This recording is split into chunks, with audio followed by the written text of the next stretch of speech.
મારું નામ Sureshbhai Dhanjibhai Panchasara, Manubhai park society છે અને લાયન્સનગરના એન્ડમાં છેડે મનુભાઈ પાર્કના જે એક જમીનના પ્રોબ્લેમના માટે જે વ્યક્તિઓ રોડ બંધ કરી દીધા, જે આજે વર્ષોથી ત્યાં જે પાણીનું આવન જાવન છે આખા સનાળાથી માંડી અને આનંદનગર, ગોકુલનગર, લાયન્સનગરનું ટોટલ પાણી જવા કાઢી.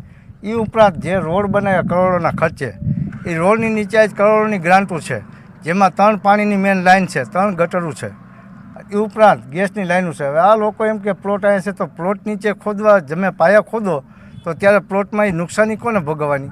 એ ઉપરાંત જે સમસ્યા પાણીની, તો નાના બાલ બચ્ચા છે, અત્યારે રોગચાળાની સમસ્યા છે અને પાણી ભરાય અને માણસો હાલતા અહીંથી 1000 માણસો હાલે છે અને 500 વાહન હાલે છે. એ સમસ્યા માણસો પડે છે, બાલ બચ્ચા સહિત પડે છે, કોઈ લાગે છે, કોઈ દવાખાને ઇમરજન્સી લઈ જવા પડે.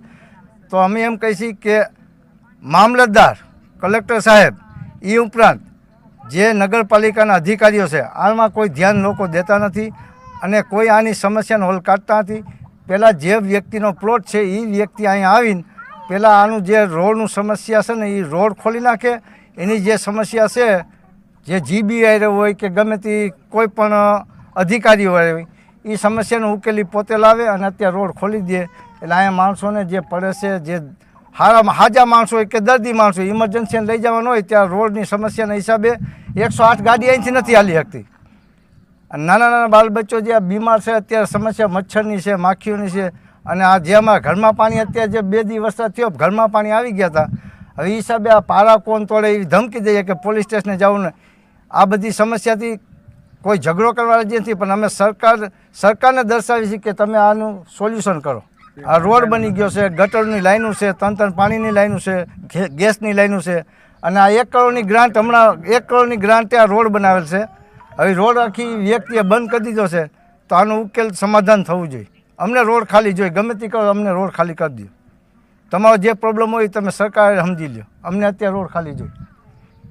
મારું નામ લાલજીભાઈ આયદનભાઈ જીલરિયા, હું તુલસી પાર્કનો રહેવાસી છું અને ઘણા ટાઈમથી હમણાં નવી સમસ્યા અમારે ઊભી થઈ છે રસ્તા બારાની. એક સ્થાનિક લોકોને એટલી બધી પરેશાની, આ રસ્તો જ્યારે ત્યારે નગરપાલિકાએ જે તે સમયે બનાવ્યો ત્યારે કોઈ આ પ્લોટવાળા આવ્યા નહોતા અને અત્યારે આવારા તત્વો આવી અને એ બધા એમ કહે છે કે આ અમારો પ્લોટ છે, એના હિસાબે લગભગ 8-10 દિવસથી આ રસ્તો સાવ બંધ કરેલ છે. એમ આ રસ્તા બંધના હિસાબે સ્કૂલ વાહનો, સ્થાનિકને આવવા જવા માટેના પ્રશ્નો, ઘણા બધા મોટા પ્રશ્નો છે.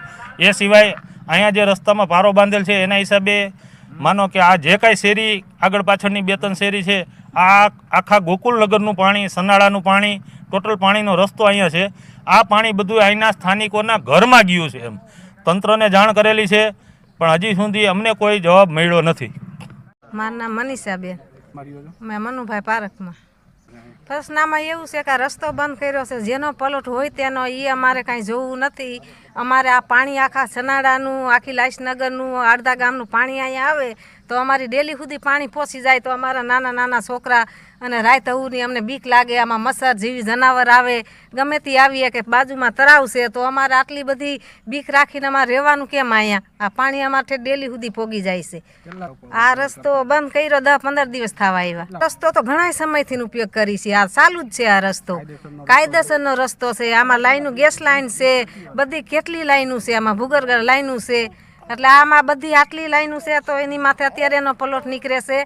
તો એ ભાઈ આવીને રસ્તો બંધ કર્યો છે, તો બંધ કર્યાના હિસાબે બધું પાણી અહીંયા ભરાય છે. અમારે ડેલી સુધી પાણી પહોંચે છે. તો બસ અમારે આ રસ્તો ખુલ્લો કરાવો અને આ પાણીનો બંદોબસ્ત કરે. ગમે ત્યાં રસ્તો બીજે કાઢે, એનો પલોટ હોય તો બરાબર, પણ રસ્તો ખુલ્લો અમને કરાવી દઈએ, પાણીનો નિકાલ થઈ જાય.